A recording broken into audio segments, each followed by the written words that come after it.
Aqui é o repórter Jadiel Luiz, do Bloco Sigilar. Eu estou com Edson Campos, que é pós-graduado em Gestão, Segurança e Educação no Trânsito, né, que tem atuado na Bahia toda nessa área de trânsito e se tornou um especialista. Ainda mais no mês de maio, que é a 6ª edição do Maio Amarelo, que tem como tema o trânsito, o sentido é a vida. E dados, né, do Conselho Federal de Medicina, que foi publicada essa matéria ontem a nível nacional, falam que 1,6 milhão de pessoas ficaram feridas dentro de 10 anos. E também dados, juntamente com o Ministério da Saúde, foram gastos quase 3 bilhões de reais nesse período só em vítimas do trânsito no país. E nós vamos ouvir aqui o especialista em trânsito, Edson Campos, o que ele tem a falar sobre isso. Boa tarde. Muito boa tarde, meu querido. Muito boa tarde, ouvintes aqui, internautas do Cid Vilares.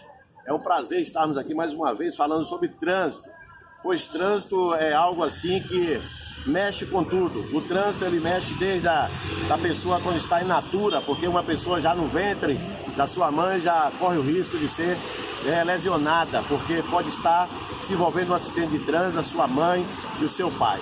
Nesse momento a gente aqui fala com muita segurança, com muita precisão, porque sabemos o quanto o trânsito nosso brasileiro, o quanto o nosso trânsito do nosso estado e principalmente o trânsito da nossa região oeste da Bahia e precisamente Barreiras. Hoje nós temos um índice de acidente de trânsito alarmante. Precisamos tomar providências urgentes, porque sabemos o quanto pessoas ficam tetraplégicas, pessoas ficam lesionadas, com pernas amputadas, pessoas em cadeira de rodas e o pior, pessoas em óbito, né? E deixando também os familiares, porque quem morre não é só quem se envolve em um acidente de trânsito, morre também a sua família. Então, nesse momento, a gente começa falando que precisamos mudar, porque o trânsito não depende só da polícia rodoviária, não depende só da polícia local, não depende da polícia rodoviária estadual, não depende só da polícia rodoviária federal e principalmente na área urbana dos agentes de trânsito. Eu costumo dizer que enquanto cada um não se predispor, enquanto cada um não disser eu vou mudar, nós não vamos mudar o trânsito com punições só, nós não vamos mudar o trânsito com as medidas administrativas, nós não vamos mudar o trânsito com as penalidades de remoção, retenção dos veículos, de colocarmos os veículos ao leilão nos pátios. Eu aqui, com toda a segurança, com todo o trabalho que já tenho feito na Bahia, eu percebo que a mudança só acontecerá se o motorista se predispor em mudar. Diante do trabalho que o senhor tem feito de conscientização no trânsito, também trabalhou como coordenador em alguns municípios na área de trânsito. O que o senhor percebeu, tanto em Barreiras, na região ou na Bahia, as principais causas de acidente de trânsito? Quais são as principais causas? Ok, uma pergunta. Hoje a principal causa de acidente de trânsito é a pressa, a irresponsabilidade que vai trazer a famosa imprudência. Quando nós falamos de trânsito, existe um fator muito importante de lembrarmos aqui, porque o motorista hoje, ele sai para a rua com pressa, ele sai para a rua sem planejar, ele sai para a rua sem a previsão para onde ele vai. Nesse momento ele sai querendo chegar primeiro, ele sai querendo passar por cima de tudo, ele quer enfrentar a contramão, ele sempre fala que por ali é só um jeitinho para chegar mais rápido, que não vai usar um capacete que só vai até ali, que não precisa colocar o cinto em tal cidade, cidade menor não precisa porque a polícia não fiscaliza. Eles usam sempre isso, a polícia aqui não cobra, em cidades pequenas, e eu falo para ele, o cinto de segurança, o capacete não é para a polícia, é para o seu bem, é para a sua segurança. Apesar do artigo 244, do inciso 1º e o 2º do nosso CTB, que é muito bem claro em suspender o direito de dirigir. É uma penalidade dura que poucos sabem disso, quando se trata do não uso do capacete, bem como sem a viseira. E outras mais do artigo 244, que é criança menor de 7 anos, farol de uma moto apagada, tudo isso traz transtorno, mas eles não ligam para isso. Eles querem chegar em qualquer lugar e querem chegar primeiro, e aí, avança os semáforos, anda em contramão, faz costuramento no trânsito, anda em alta velocidade. E aí vem os problemas oriundos da sua imprudência. E se tratando do veículo, do automóvel de 4 rodas, as pessoas querem o seu o seu lado, o seu canto só para si. Porque muitos dizem, eu quero chegar primeiro, eu paguei imposto, eu paguei PVA, eu tenho direito, mas ele se esquece que o outro também pagou imposto, que o motociclista pagou imposto, que o ciclista também tem o direito no artigo 57 do Código de Trânsito Brasileiro para transitar. E o veículo precisa manter 1,5 metro lateralmente do ciclista. Uma faixa de pedestre, nós sabemos que o pedestre tem prioridade, mas o pedestre também precisa saber atravessar numa faixa.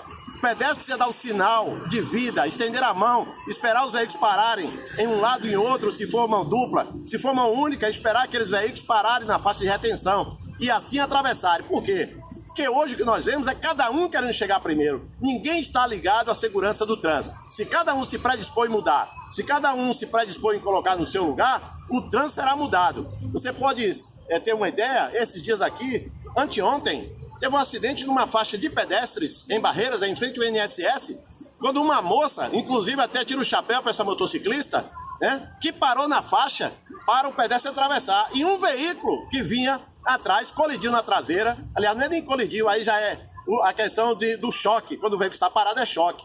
Chocou-se no fundo da moto, jogando a moto para frente, e a moça também sendo colocada contra uma barreira de cimento, e eu não sei se veio a óbito. Mas isso tudo por causa de uma imprudência, de uma falta de atenção, de uma negligência de um motorista de um automóvel.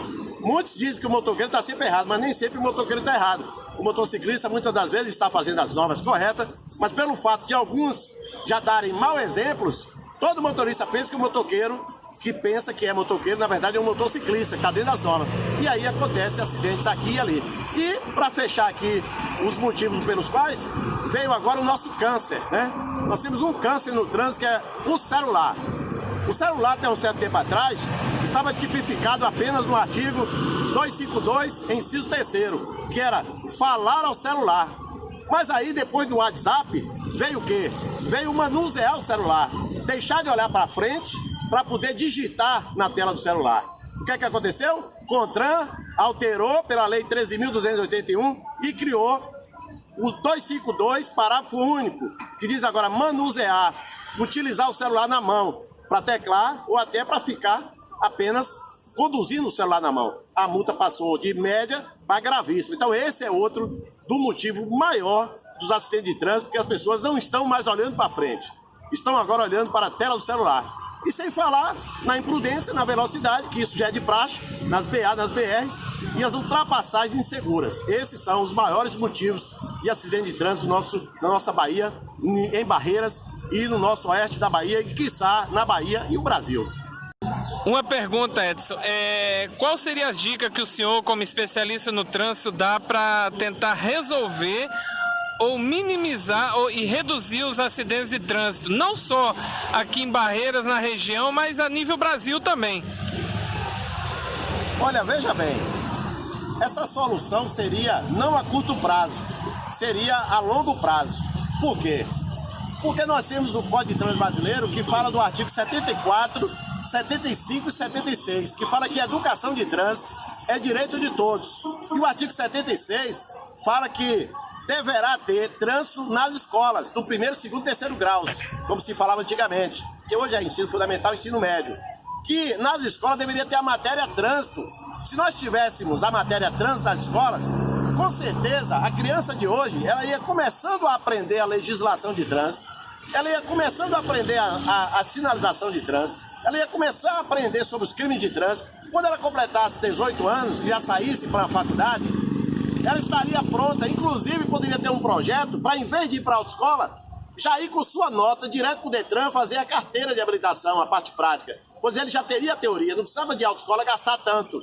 Então eu acho que a solução a um longo prazo seria educar a criança de hoje para não autuar o adulto de amanhã. Porque do jeito que está aí, não adianta multa, não adianta penalidade, não adianta você estar fazendo fiscalização, blitz, porque as blitz hoje são boas, evita, mas só naquele momento.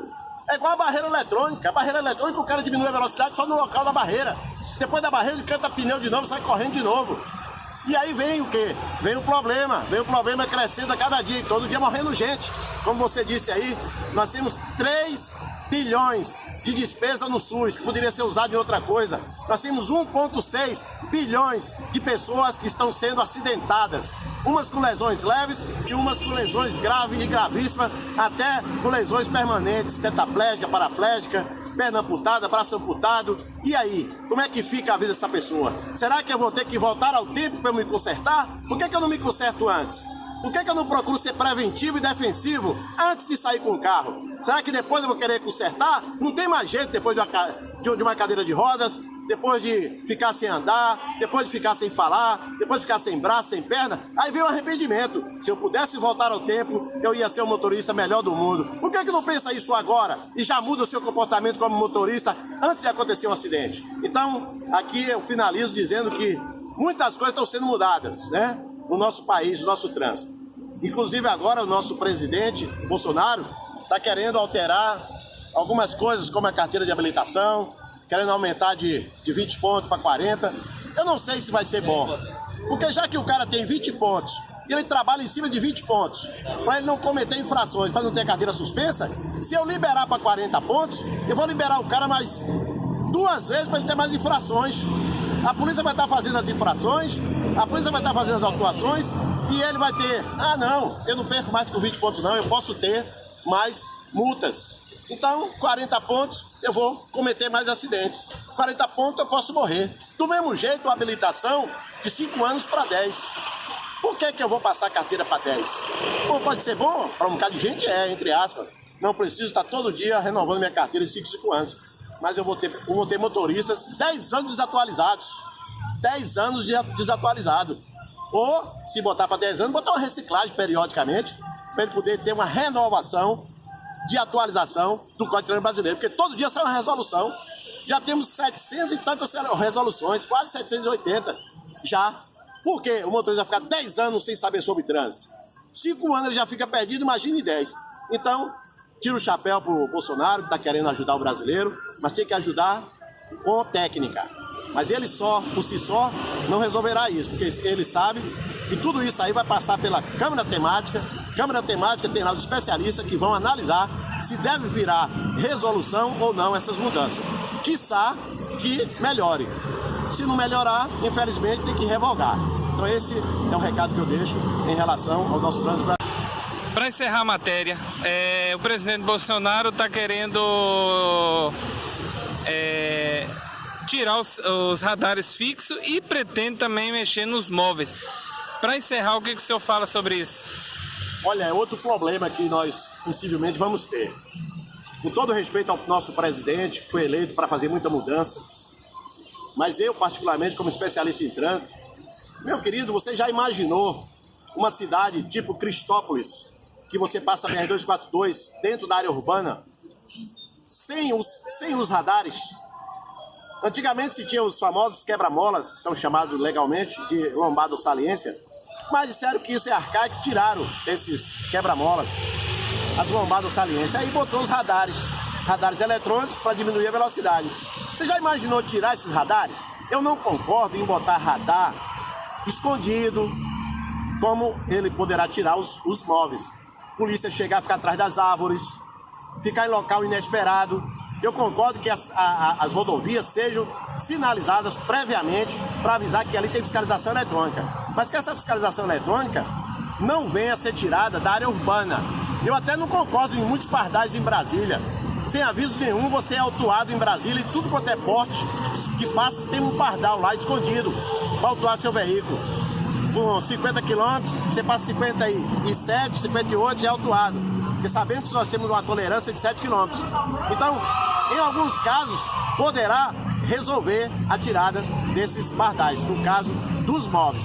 Mas os fixos na área urbana, eu não concordo, porque aí vai gerar mais problemas e possivelmente perdas de vida numa área, numa cidade por onde atravessa uma BR-242, uma 116 da vida, uma 101 ou uma outra 135 da vida aí. Nós sabemos que são muitos veículos passando em alta velocidade, caminhões, carretas e o pior, muitos motoristas hoje ainda das carretas, infelizmente arrebitados e outros até drogados. E aí nós temos que mudar essa cara, porque senão nós vamos perder muita gente a cada dia do nosso Brasil. Eu quero agradecer ao Edson Campos, um grande abraço. Então, para qualquer pergunta oriunda do trânsito.